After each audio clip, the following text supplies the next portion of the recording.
this one, it's not so much going to be compassion as wishing love that we develop. Because we're going to discover, when we meditate on compassion, we're discovering how they suffer. With wishing love, we discover how they're not happy. It's almost the same thing. When someone's suffering, of course, they're not happy. And when someone's not happy, they're suffering. But there is a subtle difference of the person's in pain versus the person is failing to find happiness. A little bit different. And pervasive suffering, I keep saying pervasive suffering. Changing suffering is related to living beings not finding happiness. So maybe you already know this phrase, changing suffering, or maybe some of you know it and others don't. I don't know. So changing suffering, I was trying to think if we have another way of saying it. I think that's the only way we say it. Changing suffering is pleasant feelings that are actually in the nature of suffering, but as ordinary beings, we don't know it. So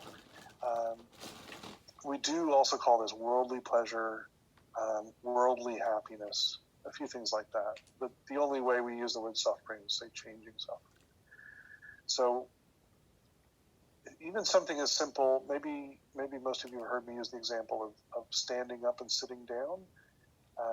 If you sit down for a long time, it's painful, and so then standing up is a relief. And you stand up, and it feels good to stand up. Especially if you've been in the car a long time or something, and you get to stand up and walk around. It feels good to get out of the car. And it does feel good. It's a good feeling. And where is the good feeling coming from? It's coming from a change from the previous suffering. You're changing from one suffering to another, and the change feels good. So the first suffering was sitting, and the second suffering is standing. And initially, the second suffering feels pleasant because it's a change from the first one.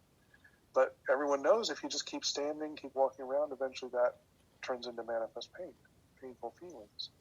So it doesn't stay pleasant. It's just as a change from the previous suffering, it's temporarily pleasant. One time, I don't know if this is a silly way to say it, but one time I was teaching it, and it occurred to me to say, how did I say it? The bus. You're taking a bus to Painville, and it makes a stop at Pleasure Town. I don't know if it was kind of a silly way of saying it, but it worked for people that day. Like standing up is a cause of suffering, but if you've been sitting a long time, it initially feels good. But just keep standing, and it'll turn into pain. One place you can read, Geshe has a really nice, succinct way of talking about this, is in How to Transform Your Life, in the chapter called Wishing Love. And he quotes, there's a verse from Aryadeva, who was a Buddhist master a long time ago. I don't know when he lived. But anyway, Aryadeva said, we can see that happiness will be changed into suffering by the same cause, but suffering will not be changed into happiness by the same cause. That's not quite the way he worded it. It's the same meaning. Anyway, so, like burning yourself in fire or something, you can't make that feel better by burning yourself more. Burning yourself in fire is it's a cause of pain. Many things like that. On the other hand, in How to Transform Your Life, he uses the example of eating. Often we eat and we have a pleasant feeling, but all you have to do to turn that pleasant feeling into a painful feeling is keep eating. Same cause, and it changes the experience of happiness into the experience of suffering. So Buddha said, what this shows us is that eating is not a cause of happiness in the first place. Eating was always a cause of suffering. And as a change from some previous suffering, it temporarily felt good. But you just keep eating, and then it feels bad. So same with the example of standing. If you've been sitting a long time, it's a nice change to stand up. But if you just keep standing, then it hurts. The experience of happiness will be changed into suffering by the same cause. So the cause of ordinary happiness is actually a cause of suffering. Eating, standing, sitting, you name it. Anything we think of as a normal pleasure, an ordinary pleasure, it's actually a cause of suffering, and the pleasure we experience is just because it's a change. So if you think about that experience, what it means is living beings are pursuing happiness all the time. Like that's just constantly pursuing happiness. And what are they actually seeking to get happiness? Generally changing suffering. So they'll get some pleasant feeling.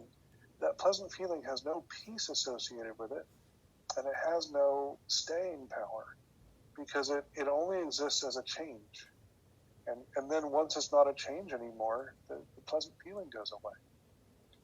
That's why, like, I don't know, fashion and technology and what's another one? Certain kinds of music, depending what you like. But a number of areas of life where it's like you always have to have the new thing, the new thing, the new thing. Movies is another example. Yeah, like with fashion, they have, is it maybe the fall line and the spring line? I can't hear you for you to tell me if I'm right or not, but it is something like that. It's like twice a year they have the new fashions. And why? Why can't we just have the same fashions year after year? Because actually they're not causes of happiness. You have to keep changing them just to enjoy. And graphic design trends, that's another one. Yeah, technology, you always have to have the new, and like you get a new phone this year, in a couple of years it's not a new phone, it's an old phone. It's like, it's the same phone, but now it's an old phone. Like it changed, but it didn't change. So it's like the world changed around it or something. Yeah, movies, music, popular music anyway, like new hits always have to come out. Oh, there's a thing they call the song of the summer. It's like the biggest hit in a given summer. It's like you can't have the same one the next summer. Why? Because it was a change, and now it's not a change anymore. It's old. So understanding changing suffering, there's some parts that are very easy to understand. There's other parts that are harder to understand. The point here is if we recognize living beings are experiencing changing suffering, it can sound like, oh, poor living beings that are experiencing pleasant feelings. Like, so what? That sounds okay. But what they're seeking is happiness, and what they're getting is fleeting pleasant feelings that can't last. One time, Gen Samton at the temple said, how much happiness is left from last Wednesday's dinner? And I thought, by the time I was done washing my dishes, there was no happiness left. Like it was just while I was eating. That's when the happiness was, and it was over. And maybe you can prolong it a little longer, but it's not like it goes to the next day. I had a really expensive meal once in Chicago, like 20, 30 years ago, 25, I don't know. Anyway, this incredible Thai restaurant, and really enjoyed that food. And how long did the happiness last? It's kind of a dim memory now, but I think definitely not into the next morning. So like, wow, that was quick.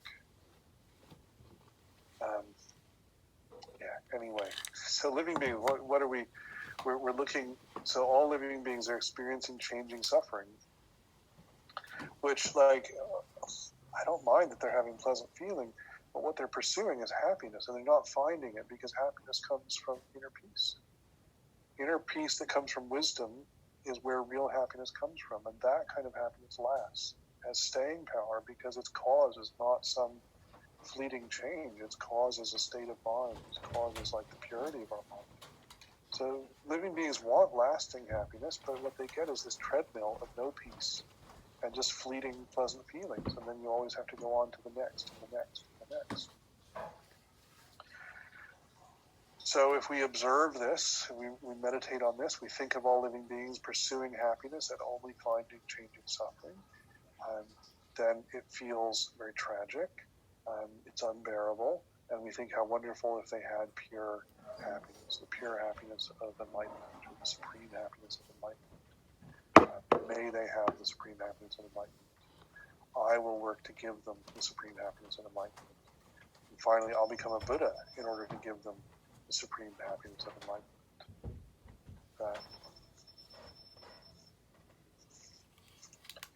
Sorry about the phone. It doesn't usually ring during class. Or maybe my microphone is filtering it out. I don't know. So that's meditating on changing suffering. We develop this wishing love. How wonderful if they had pure, supreme happiness of enlightenment. And that wishing love turns into bodhicitta. I will attain enlightenment in order to give them the happiness of enlightenment. We meditate on that. And then there's this third suffering, pervasive suffering. Actually, there's no reason to bring the book out right now. Pervasive suffering is very difficult to recognize. It's subtler than the other two. Buddha said it's like a hair in the palm of a blind person. If you put a hair, like a small one anyway, like put it onto the palm of a blind person, it's so small they won't feel it, so they won't know it's there. And so that's just an analogy to say pervasive suffering is something we don't even notice. We can't even see it in our lives. But a simple way to understand it is that pervasive suffering is the fact that our body and our mind are contaminated. And because our body and mind are contaminated, then they're giving rise to changing suffering and pervasive suffering, like again and again, every day, every life. Another image for this in Joyful Path, there's this image. Pervasive suffering is like carrying a bundle of thorns, or was it thorny branches or something? Anyway, carrying thorns on our back if we're not wearing a shirt. Sort of carrying thorns on our bare back. That's probably the way to say it. So it's like there's no way, as long as you're carrying the thorns, they're going to keep scratching you. So pervasive suffering is like you can't get away from the causes of suffering as long as you have a contaminated body and contaminated mind. So who has contaminated body and contaminated mind? Everyone who's experiencing rebirth after rebirth in samsara. Who doesn't have a contaminated body and mind is a Buddha. So the way this goes in the meditation is to look, all living beings, here they are, they're experiencing rebirth after rebirth in samsara with a contaminated body and contaminated mind.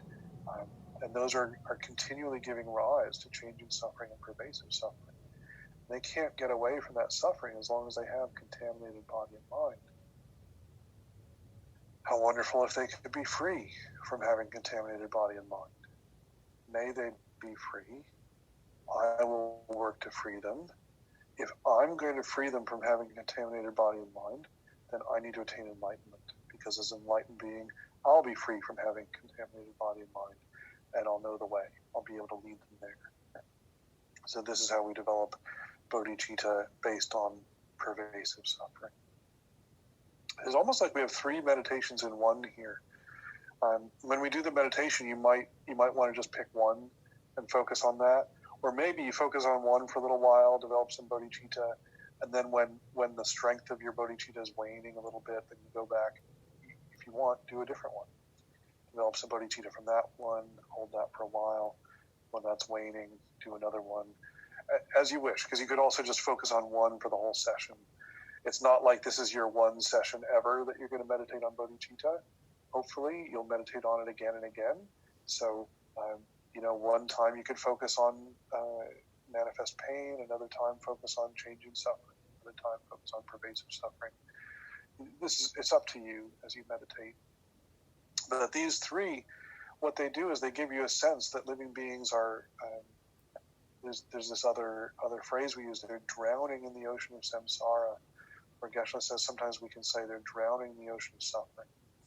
And it's like they can't get away from suffering because everywhere they turn, when they have unpleasant feelings, that's suffering of painful feelings. When they have pleasant feelings, it's changing suffering. And when they have neutral feelings, there's still pervasive suffering there. They're never free from suffering, at least on a subtle level. You get this sense of them, having suffering all the time, even if it's just subtle. And then this really gives us a deep bodhicitta, because it's like, it's not just that they suffer now and then, like it's constant. Even if sometimes that constant suffering is subtle, it never stops. And so that gives you a really deep bodhicitta, because it's like, I don't want them to be drowning in this ocean of suffering, this constant suffering. I want them to be free. Sometimes people doubt when Buddha said, life is the nature of suffering, things like that. I'm not sure he said it that way, but you hear it that way a lot. This is really what that's referring to. That wherever you look in someone's life, they're always experiencing one of the three: painful feelings, changing suffering, pervasive suffering. They're always experiencing at least one. So, how wonderful if they can be free, and I will work to free them. That's our bodhicitta.